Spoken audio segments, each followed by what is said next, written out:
Greater Bengaluru ಪ್ರಾಧಿಕಾರ ಜಾರಿಗೆ ಇವತ್ತು ಅಧಿಸೂಚನೆಯನ್ನ ಹೊರಡಿಸಿದೆ ಸರ್ಕಾರ. ಬೃಹತ್ ಬೆಂಗಳೂರು ಮಹಾನಗರ ಪಾಲಿಕೆ ಇವತ್ತಿಗೆ ಮುಕ್ತಾಯ. ಇನ್ನು ಮುಂದೆ ಗ್ರೇಟರ್ ಬೆಂಗಳೂರು ಪ್ರಾಧಿಕಾರ ಅಸ್ತಿತ್ವಕ್ಕೆ ಬರ್ತಾ ಇದೆ.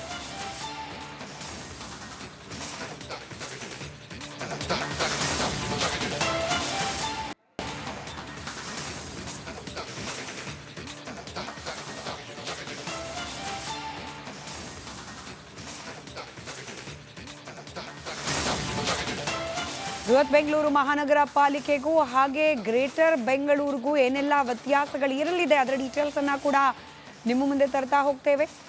ಇವತ್ತಿಗೆ ಅಧಿಸೂಚನೆ ಹೊರಡಿಸಿದ ನಂತರದಲ್ಲಿ ಇನ್ನು ಮುಂದೆ ಮಹಾನಗರ ಪಾಲಿಕೆ ಗ್ರೇಟರ್ ಬೆಂಗಳೂರು ಅಂತ ಕರೆಸ್ಕೊಳ್ತಾ ಹೋಗುತ್ತೆ.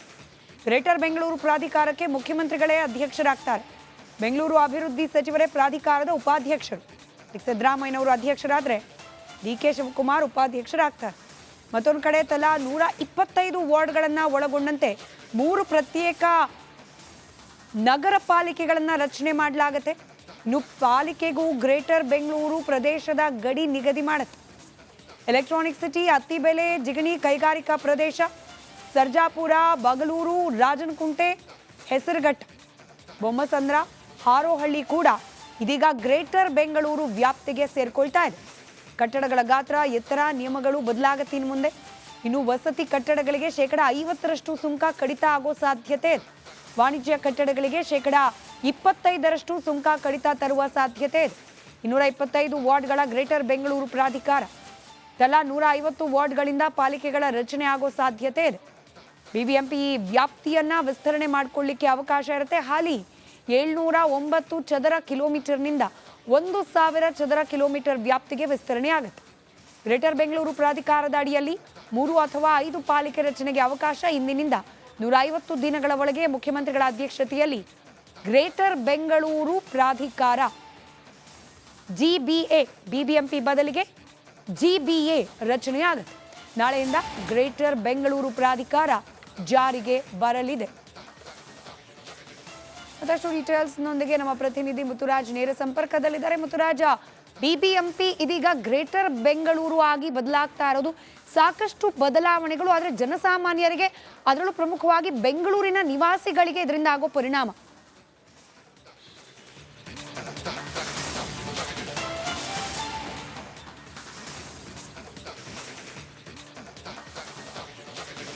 ಸ್ಮಿತಾ, ಈ ಒಂದು ಗ್ರೇಟರ್ ಬೆಂಗಳೂರನ್ನ ಮಾಡಬೇಕು ಅಂತ ಹೇಳಿ ಸಾಕಷ್ಟು ದಿನಗಳು ಕೂಡ ಸಾಕಷ್ಟು ಚರ್ಚೆಯಲ್ಲಿತ್ತು. ಇದೀಗ ಈ ಬೃಹತ್ ಬೆಂಗಳೂರು ಮಹಾನಗರ ಪಾಲಿಕೆ ಅನ್ನೋ ಒಂದು ಆ ಹೆಸರಿಗೆ ಆಯುಸ್ ಈಗ ಮುಕ್ತಾಯವಾಗಿದೆ. ನಾಳೆಯಿಂದ ಬಿಬಿಎಂಪಿ ಗ್ರೇಟರ್ ಬೆಂಗಳೂರು ಪ್ರಾಧಿಕಾರ ಆಗಿ ಈಗ ಹೊರಹೊಮ್ತಾ ಇರುವಂಥದ್ದು. ಈ ಒಂದು ಗ್ರೇಟರ್ ಬೆಂಗಳೂರು ಪ್ರಾಧಿಕಾರ ಮಾಡಿರುವಂತಹ ಮುಖ್ಯ ಉದ್ದೇಶ ಜನಸಾಮಾನ್ಯರಿಗೆ ಮತ್ತೆ ಅಭಿವೃದ್ಧಿ ಕಾರ್ಯಗಳಿಗೆ ಅನುಕೂಲವಾಗಲಿ ಅಂತ ಹೇಳ್ಬಿಟ್ಟು ಈ ಒಂದು ಗ್ರೇಟರ್ ಬೆಂಗಳೂರು ಪ್ರಾಧಿಕಾರವನ್ನು ಮಾಡಿರುವಂಥದ್ದು. ಈ ಗ್ರೇಟರ್ ಬೆಂಗಳೂರು ಪ್ರಾಧಿಕಾರಕ್ಕೆ ಬೆಂಗಳೂರಿನಲ್ಲಿ ಒಟ್ಟು 1 ರಿಂದ 7 ಪಾಲಿಕೆಗಳನ್ನು ರಚನೆ ಮಾಡುವಂತಹ ಅಧಿಕಾರ ಈ ಒಂದು ಗ್ರೇಟರ್ ಬೆಂಗಳೂರು ಪ್ರಾಧಿಕಾರಕ್ಕೆ ಇರುವಂತದ್ದು. ಈಗಾಗಲೇ ನಾಳೆಯಿಂದ ಈ ಒಂದು ಗ್ರೇಟರ್ ಬೆಂಗಳೂರು ಪ್ರಾಧಿಕಾರ ಜಾರಿಯಲ್ಲಿರುತ್ತೆ. ಇದರ ಅಧ್ಯಕ್ಷರಾಗಿ ಸಿಎಂ ಇರ್ತಾರೆ. ಸಿಎಂ ಅವರು ಮುಂದಿನ 150 ದಿನಗಳಲ್ಲಿ ಎಷ್ಟು ಮಹಾನಗರ ಪಾಲಿಕೆಗಳನ್ನ ರಚನೆ ಮಾಡಬೇಕು ಅಂತ ಹೇಳಿ ಚರ್ಚೆ ಮಾಡಿ ಅದರ ಒಂದು ನೋಟಿಫಿಕೇಶನ್ ಕೂಡ ಹೊರಡಿಸ್ತಾರೆ. ಅದಾದ ನಂತರದಲ್ಲಿ ಪ್ರತಿಯೊಂದು ಪಾಲಿಕೆಗಳಿಗೆ ಅಂದ್ರೆ 1 ರಿಂದ 3 ಮಾಡಬಹುದು, ಅದರ 1 ರಿಂದ 7 ಮಹಾನಗರ ಪಾಲಿಕೆಗಳನ್ನು ಕೂಡ ಮಾಡಬಹುದು. ಹೀಗೆ ಈ ಒಂದು ವಿಂಗಡಣೆ ಮಾಡಿದಂತಹ ಸಂದರ್ಭದಲ್ಲಿ ಪ್ರತಿಯೊಂದು ಪಾಲಿಕೆಗಳಿಗೂ ಕೂಡ 120 ರಿಂದ 150 ವಾರ್ಡ್ಗಳನ್ನ ಸೇರ್ಪಡೆ ಮಾಡುವ ಮೂಲಕ ಅದರದೇ ಆದಂತಹ ಒಂದು ಪ್ರತ್ಯೇಕವಾದಂತಹ ಪಾಲಿಕೆಯನ್ನು ಮಾಡಲಾಗುತ್ತೆ. ಈ ಒಂದು ಪಾಲಿಕೆ ಗ್ರೇಟರ್ ಬೆಂಗಳೂರು ಇದರ ಬಗ್ಗೆ ಮಾತನಾಡಲಿಕ್ಕೆ ಸಚಿವರಾದ ರಾಮಲಿಂಗಾರೆಡ್ಡಿ ಅವರು ದೂರವಾಣಿ ಸಂಪರ್ಕದಲ್ಲಿದ್ದಾರೆ. ಸರ್ ನಮಸ್ಕಾರ. ರಾಮನಗರ ಬಿಡದಿ ಭಾಗದ ರಾಮಲಿಂಗಾರೆಡ್ಡಿ ಸರ್ ನಮಸ್ಕಾರ. ಧ್ವನಿ ತಲುಪ್ತಾ ಇದೆ ಅಂತ ಭಾವಿಸ್ತೇನೆ.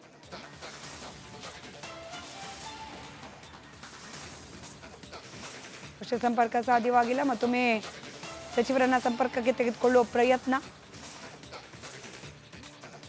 ಕಳೆದ 3 ದಿನಗಳ ಹಿಂದೆ ಕ್ಯಾಬಿನೆಟ್ ಒಪ್ಪಿಗೆಯನ್ನ ಪಡೆಯಲಾಗಿತ್ತು. ಈ ಗ್ರೇಟರ್ ಬೆಂಗಳೂರು ಅಧಿನಿಯಮವನ್ನು ಜಾರಿಗೆ ತರುವ ವಿಚಾರಕ್ಕೆ ಸಂಬಂಧಪಟ್ಟಂತೆ ಇವತ್ತು ಸರ್ಕಾರದಿಂದ ಅಧಿಸೂಚನೆಯನ್ನ ಕೂಡ ಹೊರಡಿಸಲಾಗಿದೆ.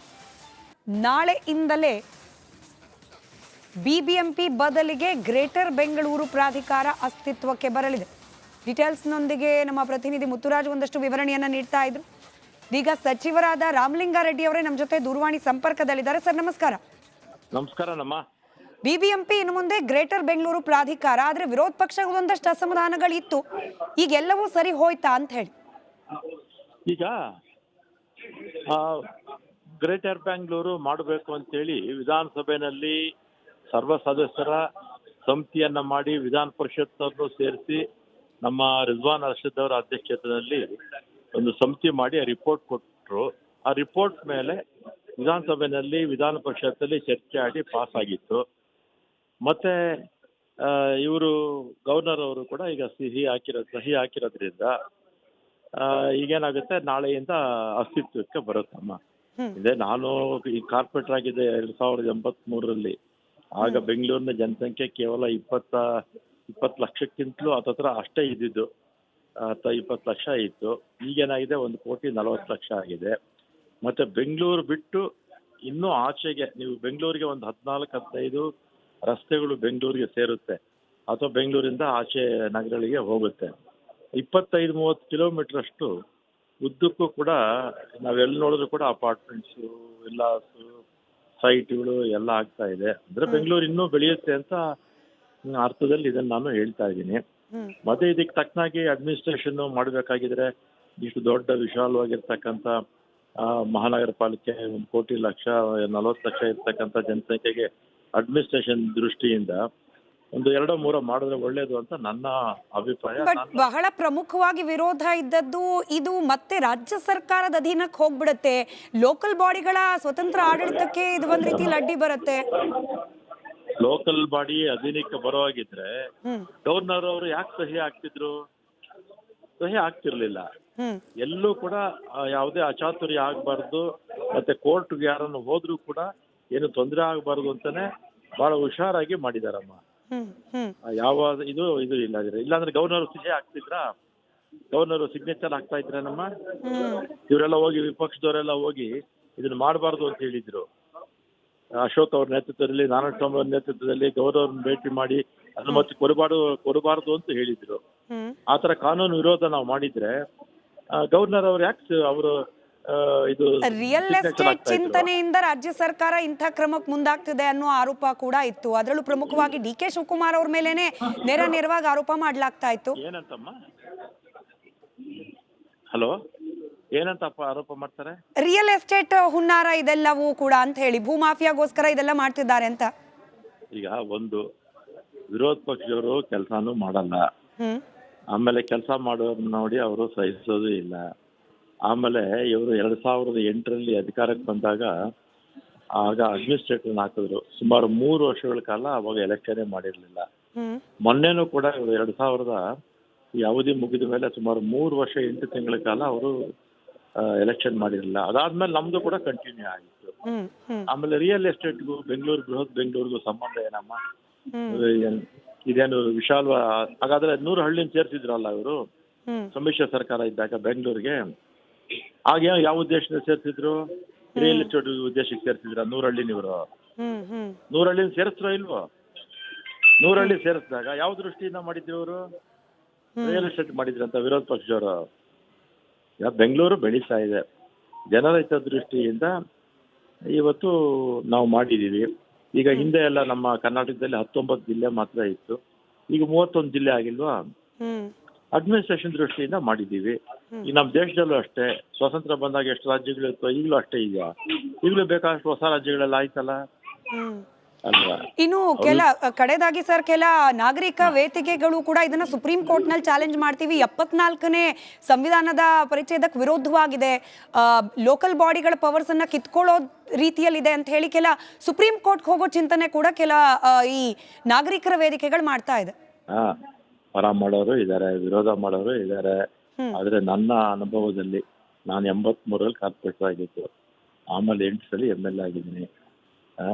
42 ವರ್ಷದಿಂದ ಮಹಾನಗರ ಪಾಲಿಕೆಯಲ್ಲಿ ಇದ್ದೀನಿ. ನಾನು ಮಹಾನಗರ ಪಾಲಿಕೆ ವಿಧಾನಸಭೆಯಲ್ಲಿ ನನ್ನ ದೃಷ್ಟಿನಲ್ಲಿ 3 ಮಾಡಿದ್ರೆ ಒಳ್ಳೇದು, ಪಬ್ಲಿಕ್ ದೃಷ್ಟಿಯಿಂದ, ಬೇರೆ ಯಾವ ದೃಷ್ಟಿಯಿಂದ ಅಂತಲ್ಲ. ಜನಕ್ಕೆ ನಾವು ಒಳ್ಳೇದು ಮಾಡೋದಕ್ಕೆ ಸರ್ಕಾರ ಮತ್ತು ಮಹಾನಗರ ಪಾಲಿಕೆ ಜನ ಒಳ್ಳೆ ಮಾಡೋದಕ್ಕೆ ಇರಬೇಕು. ಒಳ್ಳೆ ಸಮರ್ಪಕ ರಸ್ತೆಗಳು, ಒಳ್ಳೆ ಅಡ್ಮಿನಿಸ್ಟ್ರೇಷನ್, ಕುಡಿಯೋ ನೀರು, ಸ್ವಚ್ಛತೆ, ಸ್ಟ್ರೀಟ್ ಲೈಟ್ಸು, ಇದೆಲ್ಲ ಕೂಡ ಚೆನ್ನಾಗಿ ನಾವು ಕೊಡಬೇಕಾಗಿದ್ರೆ ಜನಕ್ಕೆ. ಅಡ್ಮಿನಿಸ್ಟ್ರೇಷನ್ ಬಿಗಿ ಇರಬೇಕು. ಒಂದೆರಡು 3 ಕಾರ್ಪೊರೇಷನ್ ಆದ್ರೆ ಖಂಡಿತ ಅಡ್ಮಿನಿಸ್ಟ್ರೇಷನ್ ಬಿಗಿ ಇರುತ್ತೆ, ಜನಕ್ಕೆ ಅನುಕೂಲ ಆಗುತ್ತೆ.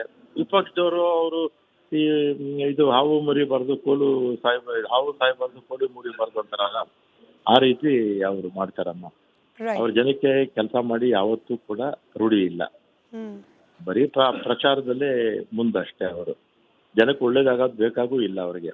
ಹಿಂದೆ ವಿಪಕ್ಷದವರು ಅಧಿಕಾರದಲ್ಲಿದ್ದಾಗ ನೋಡಿದ್ರಲ್ಲ, ಗಾರ್ಡನ್ ಸಿಟಿನ ಗಾರ್ಬೇಜ್ ಸಿಟಿ ಅಂತ ಖ್ಯಾತಿ ತಂದಿದ್ದೆ ಇವರು. ಇವರ ಅವಧಿನಲ್ಲಿ ಒಂದು 10 ಕಿಲೋಮೀಟರ್ ಸಾರಮ್ಮ ಡ್ರೈನು ಮಾಡಲಿಲ್ಲ ಅವರು, ಒಂದು ಒಳ್ಳೆ ಪಾರ್ಕ್ಗಳು ಮಾಡಲಿಲ್ಲ ಅವರು, ಕುಡಿಯೋ ನೀರು ಕೊಡಲಿಲ್ಲ. ನಾವು ಈ 7 CMCಗಳು ಮತ್ತೆ 100 ಹಳ್ಳಿಗೆ ನೀರು ಕೊಟ್ಟಿದ್ದು ನಾವಲ್ವಾ, ಇವರಲ್ಲಿ ಕೊಟ್ಟರು. ಇವ್ರು ಸುಮ್ಮನೆ ಹಳ್ಳಿಗಳಿಗೆ ಸೇರಿಸ್ಬಿಟ್ಟು ಓಡೋಗ್ಬಿಟ್ರು ಇವರು.